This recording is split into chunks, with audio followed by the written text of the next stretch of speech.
Instead of focusing on winning arguments, we're teaching the basic fundamentals of sales and marketing and how we can use them to win in the world of politics, teaching you how to meet people where they're at on the issues they care about. Welcome to The Brian Nichols Show.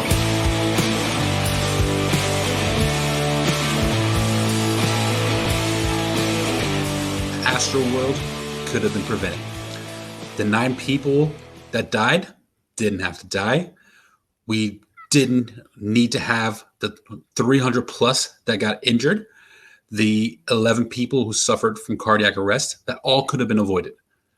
And I'm going to share some solutions for events in general. And as people in the Liberty Movement are starting to do events, and they're starting to do big events where thousands of people are showing up, talking about security is important and needs to be taken very seriously, because if you look at the events of Astroworld, again, 9 people died, potentially more, and 11 had cardiac arrest, and over 300 people were injured, and it all could have been avoided. So thanks to Brian Nichols, and welcome everybody to the Brian Nichols Show. We're not talking marketing today. Today I want to talk about something a little more serious that something I'm really passionate about is safety at events. And I did a deep dive video on this, so it won't be a long deep dive. This is just a quick overview on what happened at Astroworld and why it could have been avoided, and some solutions so things like that don't happen again, right? So quick overview on what happened at Astroworld. So first of all, rapper Travis Scott did a festival in a venue that did not have the capabilities or wasn't equipped to handle 50,000 plus people. Also, they didn't have enough security. They didn't have enough police, and their protocols were absolutely horrible. But even with all of that, that concert never should have happened. So usually when you go to an event, right, you buy a ticket, you go through a security gate, especially like a concert, right? So you buy a ticket, you go through security, and at security you might get wanded, they might have pat downs, they might have like metal detectors that you walk through, maybe a combo of all of those, and everyone kind of comes in and has been checked and vetted, making sure they get in safely, right? And in the concert industry, the music industry, we have a term called a show stop event or a stop show event, right? So an event that happens where the show just needs to be stopped because it's unsafe for the show to continue. So basically, real quick, before I get to the event that I believe should have been the stop show event, not only was it way overcrowded at this site, they had a serious issue with crowd surge. So what crowd surge is when you have thousands of people pushing in one direction, right? So towards the stage usually, because they're trying to get closer and closer to the stage. And then people start feeling pressure from getting pushed and start getting tight, and they want to get out, right? So then you have hundreds or even thousands more pushing back in the other direction to just try to get the hell out of there. And what happens, a lot of people that are in the middle of this or even at the barricades because they can't escape because they're being pushed so hard against the barricades, they can't breathe. And a lot of them can pass out, right? Because there's literally almost no oxygen in the lungs, right? So the ones that die, they usually die from asphyxiation, which is literally you can't breathe. Like there's just no air able to come in, no air able to go out. You're just completely out of oxygen, and you die from basically you're suffocating to death, which is a horrible way to go. And if you're lucky, right, you don't die. A lot of people there passed out, were unconscious. The medical staff was completely overwhelmed, right? And there's actually a girl that passed out and was in the medical tent, woke up in the medical tent, and she was a nurse. So she immediately starts helping the medical team and starts giving CPR and first aid to people to try to help save lives. And she was just passed out, and she's trying to save these lives, right? And this all started happening probably between the artist that was before Travis Scott and Travis Scott, right? So he had a 30-minute countdown before his show started. And it already happened during that countdown. So people were passing out. There's already been deaths before the show even started. There is I have a couple of scenes queued up. I didn't know how deep I want to go, but there's this horrible scene. So actually, I know I've done this the deep dive on this, but I do want to show a couple of things, right? So real quick, so this first clip I'm going to show, and if you're listening to the audio version of this, I'll explain the clips, and then maybe I'll talk about the clip afterwards. But I have a couple of clips I want to show real quick, and there's a part where the audience is in between songs is just chanting, "Stop the show, stop the show," because how horrible the crowd surge is, and people again are passing out, they're dying, and they're really just suffering. And this event has really turned south. So here's a clip of people chanting, "Stop the show." Stop the show! Stop the show! Stop the show! Stop the show! Stop the show! Houston, make some motherfucking noise real quick, y'all. Stop the show! Stop the show! Stop the show! Cell phone flashlights in the air, y'all.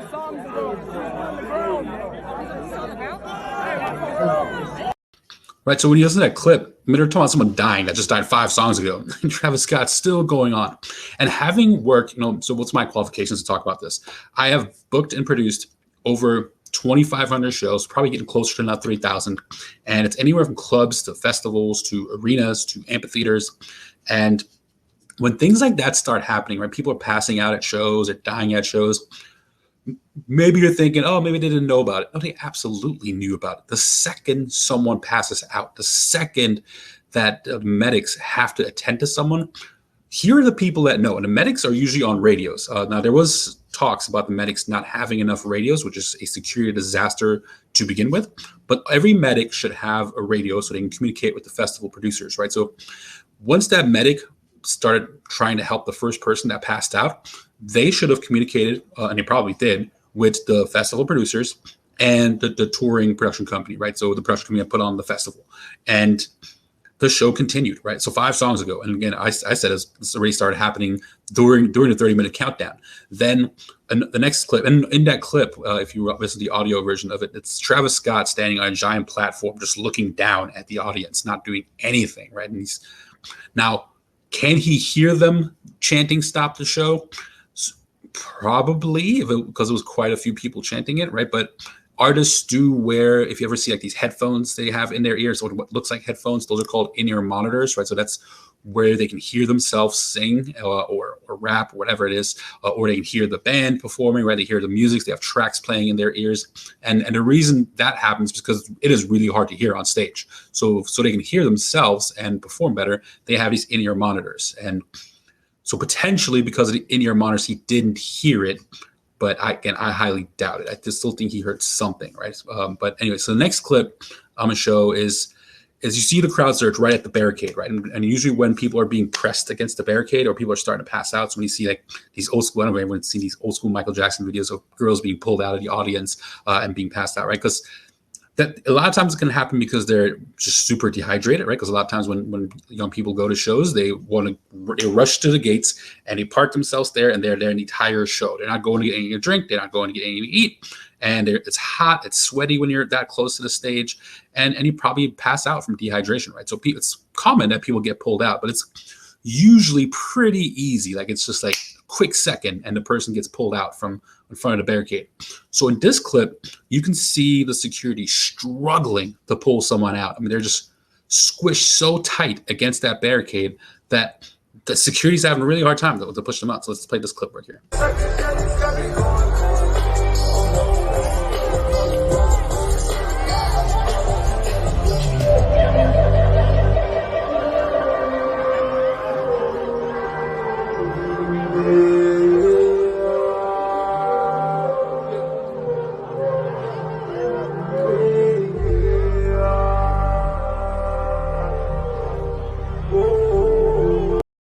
Right, and the people that are able to walking just loosely right in front of the barricade, they've already gone over the barricade for whatever reason. Either they were already dehydrated or screamed for help, or they were passed out and they came back to consciousness once they got pulled out of the hot, sweaty mess and all the pressure from the crowd surge. But as you saw with the ones that were standing on the barricade, right, so the barricades usually have they're called crash barricades. Right, so there's a platform on one side that the audience stands on, so the weight of the audience holds the barricade down, so that they can't be pushed over. And however, the crowd surge apparently was so strong that those barricades broke, and they should not break. That's a lot of steel that they just broke through. And then on the other side of those barricades, there's a small platform that people can stand on top of, and then they can pull people out, or they can watch the crowd, right, see what's happening within the crowd.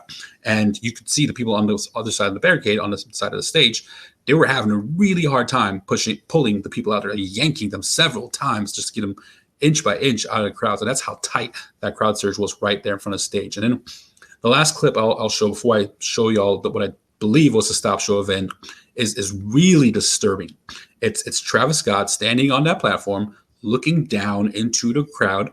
He can clearly see that someone is passed out, being carried out, right? And looks pretty lifeless. I mean, the person looks like they're dead. And he's up there saying the words dead, dead, dead. I mean, it's really disturbing clip.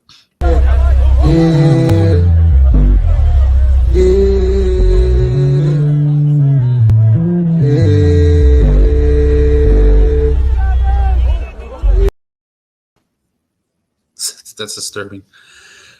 Okay, so now why this show should have never happened, and then we'll talk about some solutions. And so again, so security is the number one thing, right? If you're producing events, if you're on the promoter side or the producer side, so you're, if an artist plays a show, the artist is the producer of their own show, right? So it's not always necessarily these big elaborate productions, but on a festival, it is a bigger producer or production team that's all involved working with the artist to put these on, right? And the second your event or your concert becomes unsafe, it should be a stop show event. The show just needs to be stopped. And as I mentioned, we talked about the security check-in, right? People coming in through the gates and security. And there's several areas, several clips where people have just broken down the security gates and are just running into the venue, not being checked.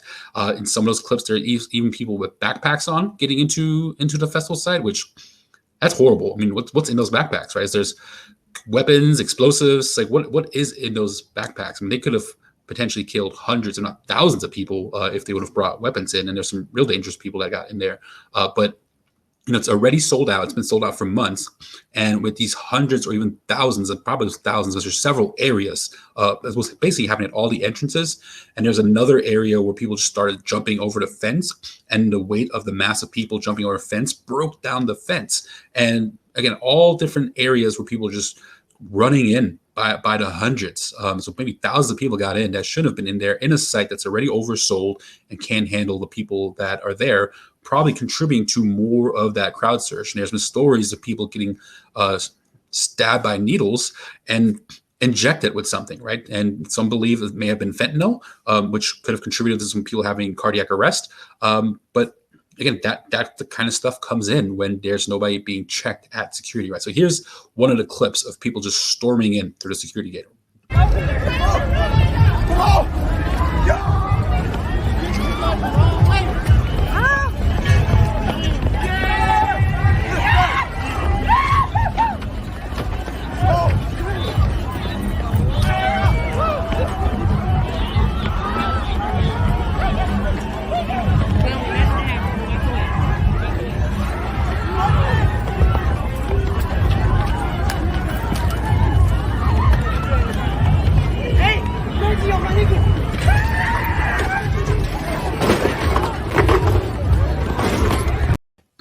That entire clip is about 2 minutes long, and as you saw, the entire time, there's dozens of people running in per second, and that was happening for at least 2 minutes. That's how long the clip is, and if not longer. So again, hundreds of people just storming in just that one location. This was happening at several locations, and people jumping over a fence. And the horrible thing is, so let's talk about security at concerts in general. So the security company, I'm calling them out. So the security company that was used at this event was a security company called CSC, Contemporary Services Corporation, I believe is what it stands for. And I've worked for CSC, and I know what they pay, right? And I've been on the other side, on the promoter side, where I worked for a venue that hired them, and I know what they charge to the venues and promoters. So if you're a promoter or a venue, you're probably paying them $18 to $24 an hour, depending on the city, depending on how established you are in your relationship with CSC, right? And out of $18 to $24 an hour, and that's just for regular guards, and then you have your supervisors, right? The security guard gets paid minimum wage, right? So at the time when I was working for them, the minimum wage was pretty low. It was like $6 or $7 an hour. That's what I got paid. And there's it's probably still minimum wage. I've heard people talk about it. It's less than $10 an hour for sure.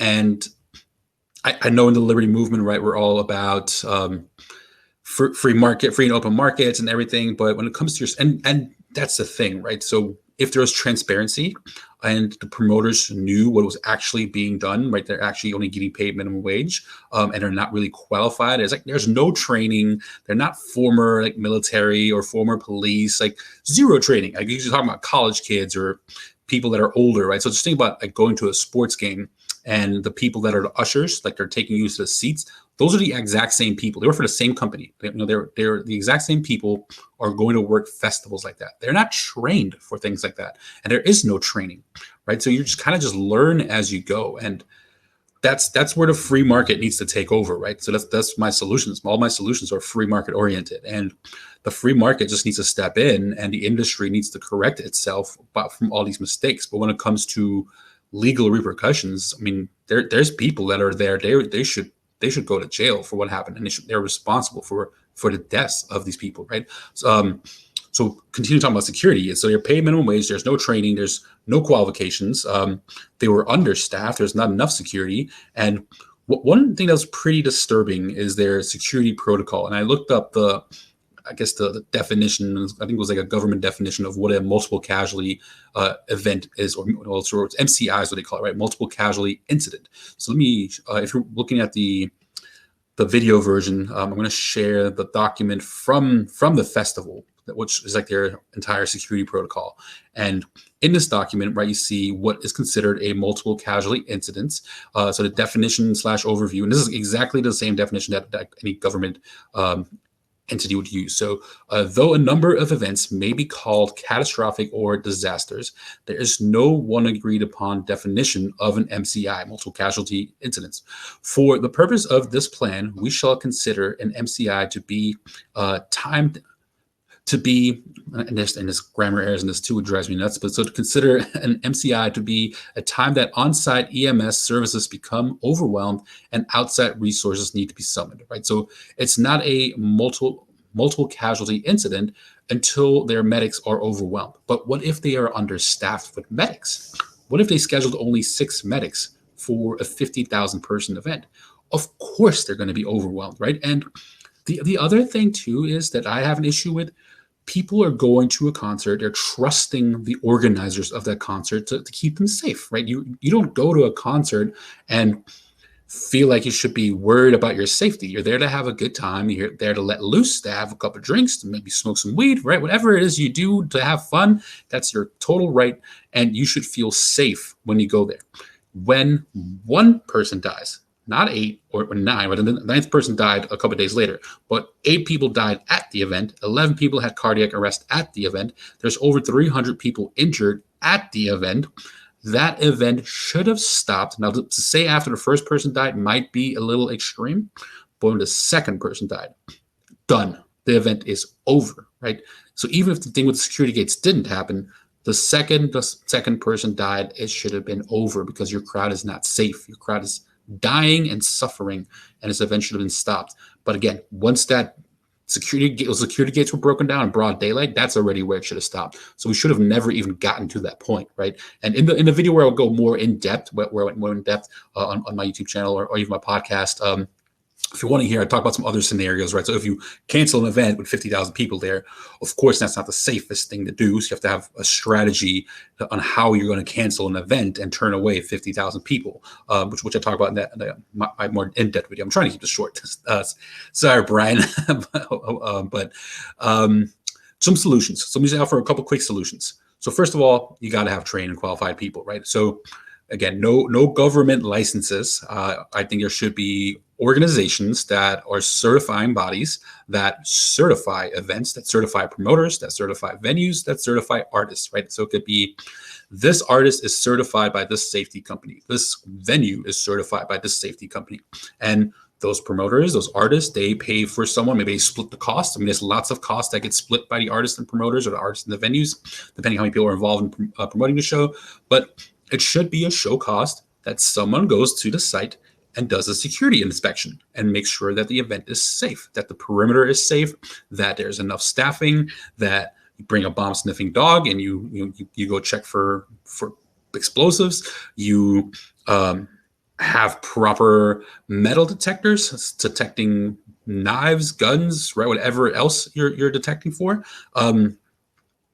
and certifies those events, saying it's safe. It's safe to go to this event, and they have the best promoters in the world. I mean, you have your artists. We're massive influencers, right? So if they put out PSAs saying this event is certified by this organization, and you can have competing organizations, right? And those organizations can talk about why they're better. I mean, in the personal training industry, there's all different types of personal training certifications, and every gym accepts different certifications, right? So maybe every artist accepts certain certifications, or maybe every venue, so maybe certain artists only play venues that are certified by this body or that body, or these 2 or 3 certifications. Maybe there is venues that will only allow artists where their team is certified by one of the certifications that venue approves, right? So the venues and the artists should have the right to choose which certifying bodies they approve, but there needs to be some certifications. There needs to be accountability, and I think conversations like this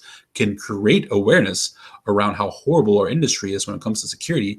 And unions would be great too, right? So as long as, again, I think a lot of people in the liberty world are pro-unions, because as long as you join voluntarily, as long as unions are not lobbying the government and are trying to create laws by lawmakers that have absolutely no idea about our industry, right? If there's unions, there's unions with production companies, right? So IATSE is like a really big union that offers labor for shows, and they're great. There's it's a little bit of a pain in the ass because you have to work around the union rules, but it's okay, right? Their workers are paid really well. They high quality workers. They're treated fairly. They get plenty of breaks, right? Because especially when we're working 16, 17, 18-hour days, the workers are taken care of. And security, they are not taken care of. I mean, a lot of these events, people forget to bring them water, right? I mean, you're talking about someone standing in the same position at the same post for 8, 9, 10, but a festival like this, maybe 15 hours, maybe not even getting relief for a bathroom break, right? And not having enough water, right? Nobody's taking care of these security guards, especially when you have 500 guards. There's nobody taking care of them. And it's absolute BS, and that needs to change, right? So conversations like this need to be out there. We need to be more transparent about all the issues within our industry, and we need to take care of our security. And I think unions would help. I think certifications would help. Just make sure that I didn't miss anything. I'm going to add a couple notes. I didn't use my notes at all for this one. But there's a lot we can do, right? There's a lot we can do to offer solutions to have better security. And then the last thing I want to say is I've been to a few Liberty events recently, and it's been fun. I had a really, really good time at those. And you're talking, I don't want to call any events out. I was in the beginning, but I'm not going to do that. But you're talking about over 1,000, over 2,000 people at some of these events, and no security at all. Absolutely no security. So, I mean, luckily, at Liberty events, probably half the audience strapped anyway. So if some idiot comes and tries to pull something, they're probably going to get taken out pretty quickly. But it also only takes a couple seconds, right, for your talent on stage. I mean, God forbid, one of the people that we love and listen to, one of the people that we want to run and represent our party is standing on a stage at a venue that's not secured, and someone takes their life, right? We got to be more responsible too as libertarians, and maybe we lead by example and show the music industry, the entertainment industry, how to do it right? Because we have good ideas. We have good solutions that don't require government, that don't require force and coercion, right? That's just us working together, making sure we have amazing events.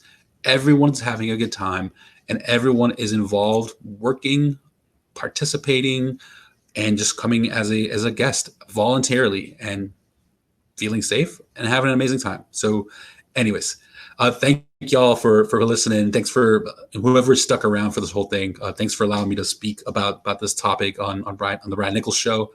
Thanks to Brian Nichols for allowing me to talk about this.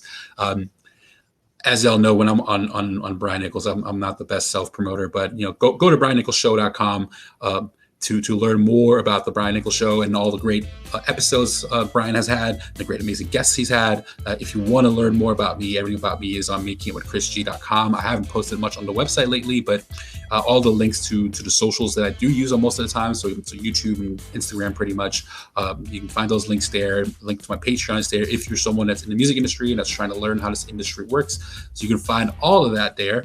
But again, thank y'all for listening. Subscribe to the show. Leave a review. Hopefully it's a 5-star review, right? Leave Ryan some reviews on Apple Podcasts. That really helps bring the scale of the podcast up and helps Brian get more amazing guests and more sponsors supporting the show. So thank you all so much. And as I always say, go see shows, meet people, make stuff, and live the life you love. Peace, my friends. Thanks for listening to The Brian Nichols Show. Find more episodes at briannicholsshow.com.